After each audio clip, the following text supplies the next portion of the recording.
Well, hello, this is Jesse Cleveland coming to you with tips of gardening this year, which is the spring of 2017.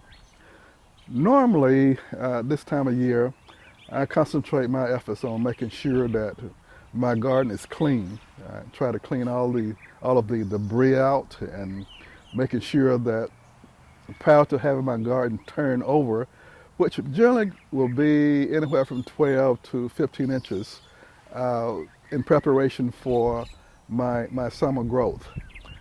Those of you who, if you do not have a greenhouse, if you like to get your garden started early, things like tomatoes and squash and cucumbers, you can start those on the inside. So go purchase your seed now. You find a place in your house that would receive sunlight. Put you some plastic down, newspaper down. Get you some beds that you can put those seeds in, and start off early. So by the time of late April or early May, you can take those plants outside and put them in the ground, and it should be safe now. Now, I say safe by that time because I will not plant my garden any earlier this year prior to Easter.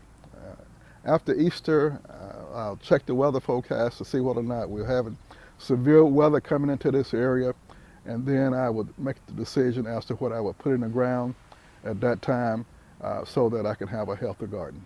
The final tip from Jesse in gardening this year is to make sure that you have all the proper tools. Some of you may have garden tillers, some of you may have hoes, may have picks, and make sure that you select the right kind of fertilizer that may be recommended to you at one of your garden places in and around Sylacauga. You don't want to over-fertilize. If you're planting your garden in an area where you very seldom get a lot of water, it means then that you got to hose pipe those plants down to keep from burning out later on. So do not over-fertilize. Use a moderate amount of fertilizer to make sure your garden stays healthy. This is Gardening with Jesse. I hope the few tips that I brought to you for your spring garden will help. There's also an opportunity for you to do the same thing for bedding plants. Putting your plants out, be very careful about your bedding plants. Those plants that are very, very soft, that the weather, cool weather can kill. So be careful now in terms of putting them out. If a frost hit them, you have just wasted a lot of money. Just another tip for gardening from Jesse. Have a great day.